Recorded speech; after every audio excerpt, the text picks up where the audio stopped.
Hello and welcome to Carrot and Stick, where we are going to talk about Tzeentch's campaign meta. So, this, I'll spoiler warning, Tzeentch has a lot of carrots. There are almost no sticks. Like, the goblin with the stick no longer has a stick function. They don't even have a great sword, great swords, a stick that's a great sword. They there's not even a goblin there to wield the stick. Is how strong this function is. And I've been playing around with it in my head because I want to enjoy cafe, but there's some functions where Tzeentch just completely ignores cafe. So let's get into it. Grimoires. Grimoires are significantly just straight up food or high elf function or prestige. It's just prestige or any of that. Legitly, it's super easy to get. It won't be a problem. You get it from sacking. So this is the second chaos lord that we are told that can sack, meaning all chaos gods can sack, making warriors of chaos even worse because they can't sack. So yeah, he's able to get grimoires from sacking. There is a function later on that I will mention, a way to play his campaign right off the bat. Really good to probably get a lot of grimoires right off the bat. And it's not hard. And then I'll express to how to try to negate that somewhat. Let's move on. Changing of the ways.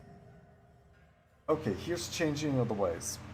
Changing of the ways is special abilities that you can spend grimoires on. They go on cooldown, or as CA puts it, each has a reasonable cooldown and costs a chunk of grimoires. Not sure if you all see this. A chunk of grimoires. That's a chunk, essentially. Scaling with the severity and effectiveness of the action. Beyond the first, each requires technology to unlock, some which may be buried fairly deep in the tree. Here's a rundown of what's possible.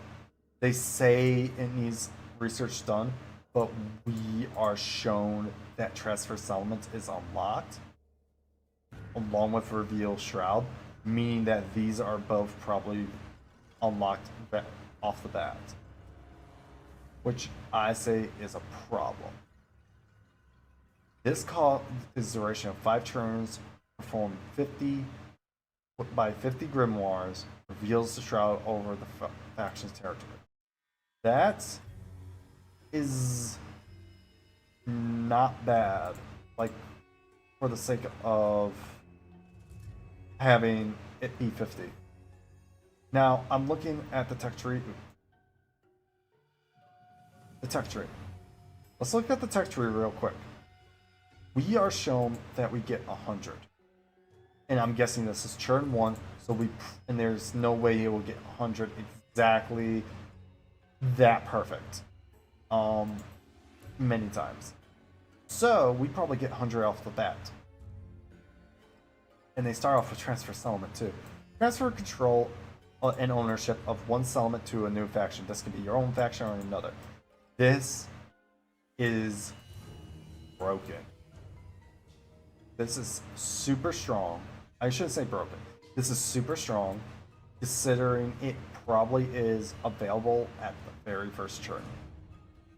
If it's available at the very first turn, that's not good.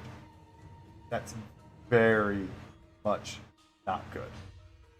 Because here's the thing, what you do.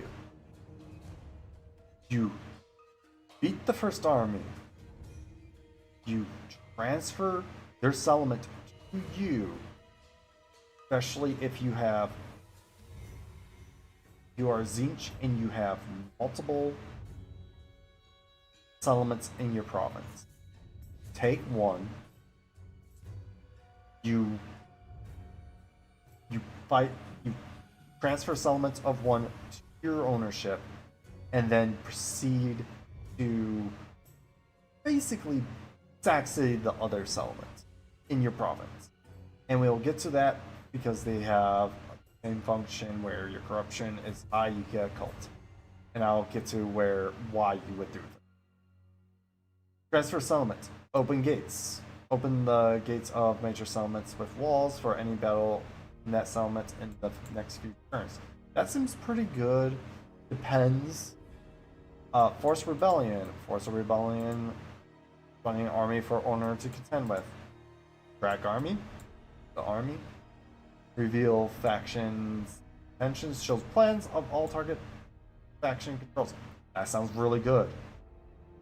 Can you tell then, like, where the army's going next turn? You can see the movement lines. That's pretty strong. Reveal shroud gives complete vision of faction's territory. That's strong. That's pretty damn strong. Halt faction. All characters, so armies and heroes, have their movements halted and disabled for the factions following turn. That's also very good.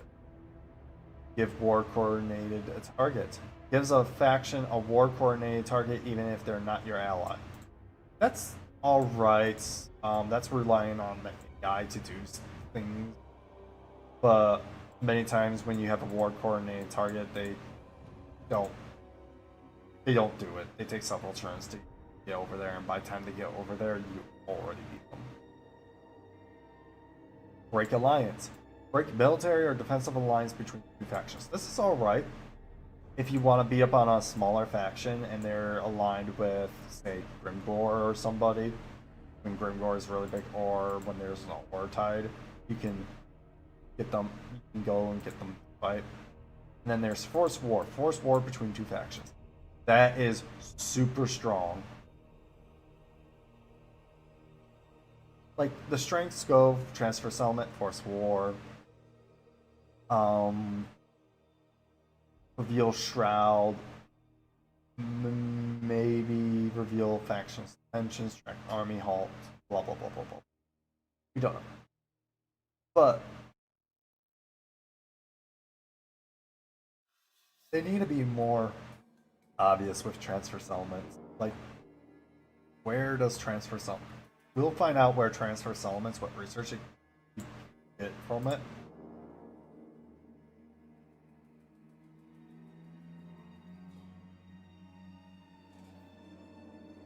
What the fuck? This is so big. Why is this so big? Anyways.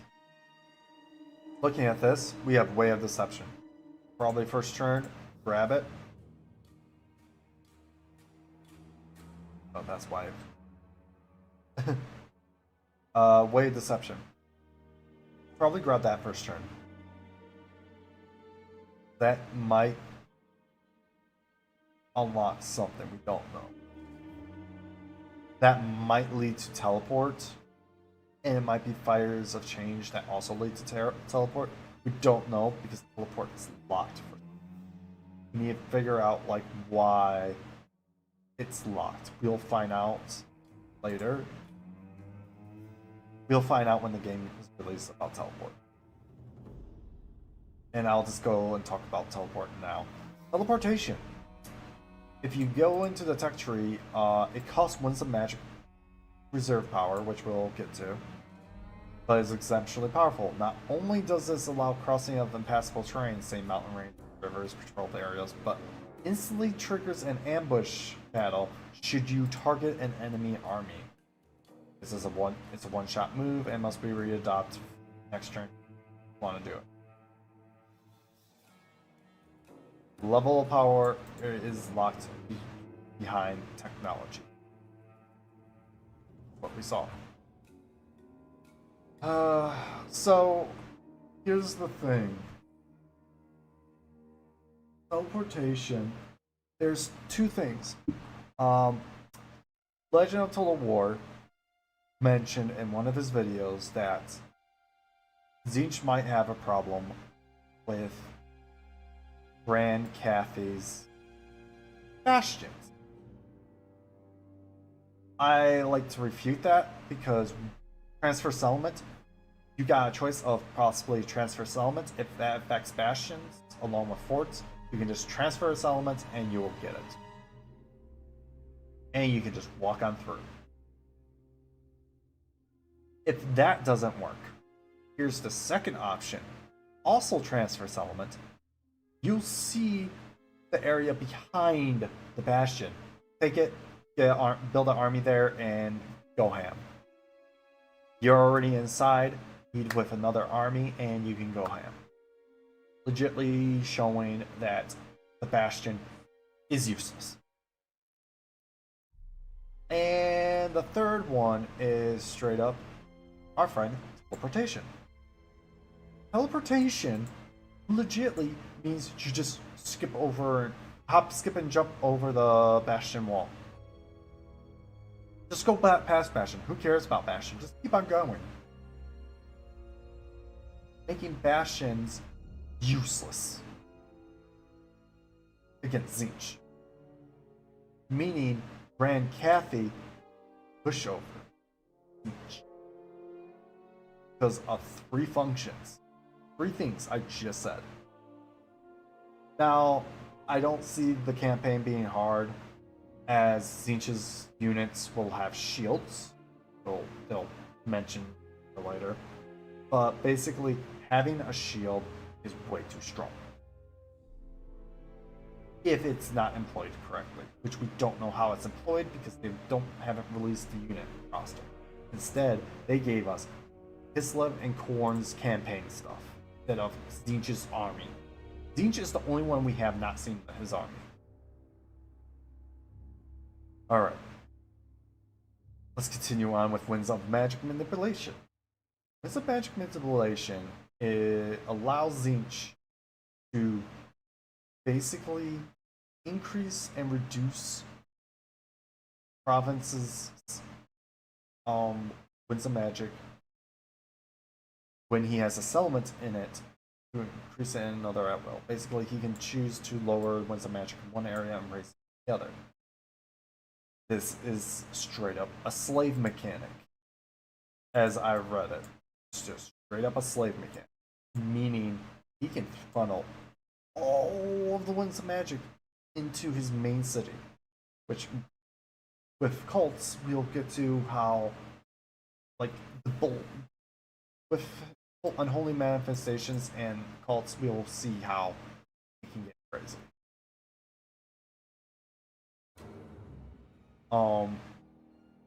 Alright.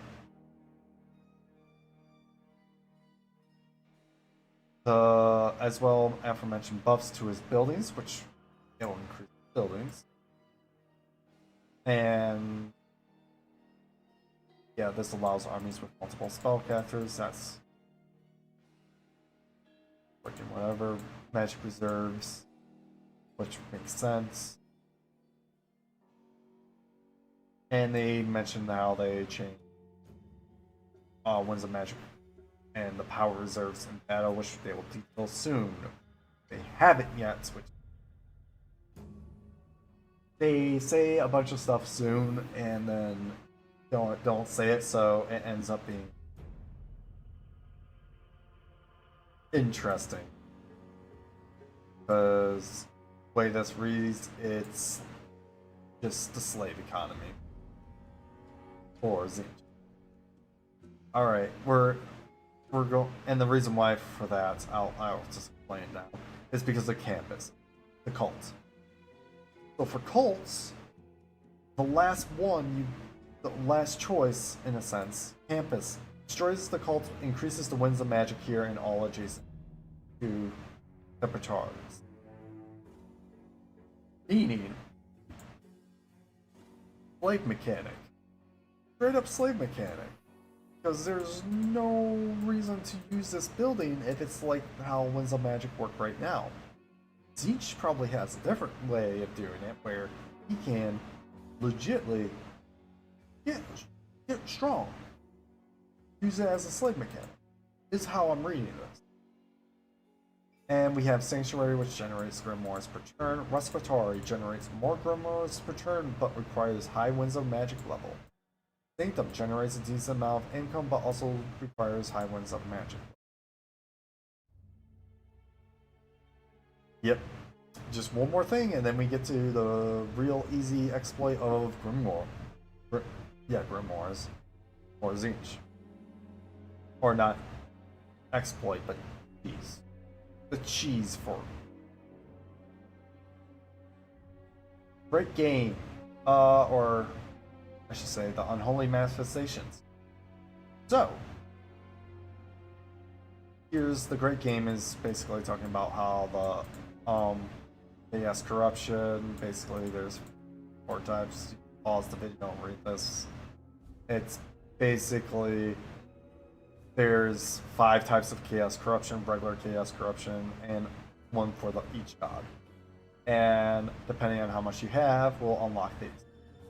So the very first one that Tzeentch gets unlocked allows a friendly army to generate a big batch of grimoires over the course of several turns. The army cannot move during this time and must be in enemy territory. Raid. This is a raiding stance.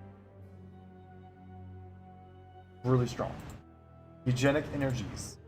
Requires 1500. Causes a target army to suffer attrition for a turn regardless of situations of immunities. That is strong. Also here, unlike Corns, we're not given, here it is. We're not given this page where we can see how things work. So it was very confusing because this sounds like every few turns. And then here it is. Magic Flare. This is the thing that I thought was super broken, but it seems like it would be on a cooldown.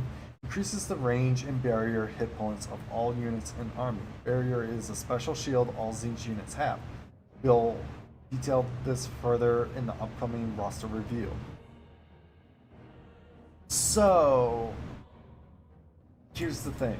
Barrier sounds really strong. And increases range. I thought this was... I just completely ignored that because this sounds really good. And that sounded like it was not a selected army, it was all armies. But here, with Horn's thing, it shows that it's just straight up a single army. Which has calmed me down a little bit because this was going to be really strong and was like a gigantic carrot. But ends up being not that big of a carrot. Again, I'm mentioning carrots. Where's the sticks in all this, you might ask, and you may be pointing to grimoires. But no, it's not grimoires. It's like the food mechanics game and don't give a shit about food mechanic. They just freaking go and sexy the shit out of things. Anyways, Night of Madness. Target-friendly army generates Tzeentch corruption and control loss in a province, as well as increasing the army's winds of magic power reserve.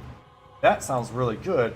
You have a friend that isn't in a Tzeentch army, and you force them to stand still. Sounds pretty good. So, okay, here's the thing with Tzeentch. Tzeentch? Okay.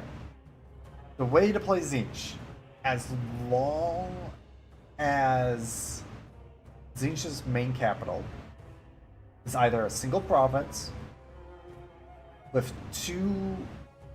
another province right next to it within reach, or it is more than 2 province. Meaning, if it's more than 2 province, what you do, so let's say Tzeentch's province is 3 settlements, main settlements, and then 2 others. Do is that You go, if this is a transfer settlement, it's available on first turn, and it's 100. Or even if it's 150. A little bit more iffy on 150. You transfer settlement to yourself. One settlement to yourself. You beat the main army. You go sack city, the other city that you of the race you're at war with. And then you just straight up build another lord and place him into that enemy province. Throw this on him or place him in raiding stands. If this is just straight up an ability that lasts only a certain amount of time, okay, a little bit less important. But if this is just a stance that you get, that's strong. And then what you do is that you generally wait, fill up winds of magic, and you just sit there. And with Tzeentch, you ambush with the lesser army behind, and then you just constantly do that over, over, and over, and over, and over, and over again. In Sac City. Just constantly do this. Eventually, you're going to have Tzeentch corruption, which means you get a cult. Now, this is where my big question of where are cults allowed into your own cities? If so, that is super strong. Saying it's a foreign building slot, so it sounds like, again, it's Vampire Coast. Not again, but like it sounds like Vampire's Coast ports under cities or whatever we can call them. Strong, and you get it for free, and then you just build one of these in. I would almost say the respiratory or grimoires that you get a ton of grimoires. And you just sack city it. Then it leads to teleportation. We talked about teleportation, which talked about, and then tech. So I want to get to one thing. Finally, the knowledge is the key to Tzeentch. What's the number of ways to increase research rate, including commandments, buildings, and more regular things like heroes' actions. With a dedicated plan, you will blitz through the tech tree and be fielding cheap, effective, and devastating armies earlier than your opponents. That sounds wrong. Especially with how short these are, and saying that you just get faster and faster and faster. Oh, buddy, Tzeentch is probably gonna go fucking crazy with research rate. Meaning, this isn't a problem. The things that are holding your back are grimoires, probably. Because it allows you to do this stuff, and allows you to do everything else. So, my friend mentioned this when we were first looking at this. Nurgle walked into a room and said, "Who is the fat guy? Who's the fatty?" And we were talking about Tzeentch. And, haha, very funny, Nurgle is a very large man. Now, but like, Tzeentch's faction is getting so. These are all just carrots. These are gigantic carrots. This is a gigantic carrot. These are good carrots. These are good carrots. This used to be a bigger carrot, but is no longer as big as a carrot, but still a carrot. Because that's free. These are all carrots. These are all very good carrots. Some of these are bigger carrots than the others. This is a slave mechanic that isn't that bad. Carrots. Like, I'm sitting here being like, this is gigantic carrots. And this comes off the back of Grand Cathy, which we will be covering next. I know I already released a video about it, but here's a revised version.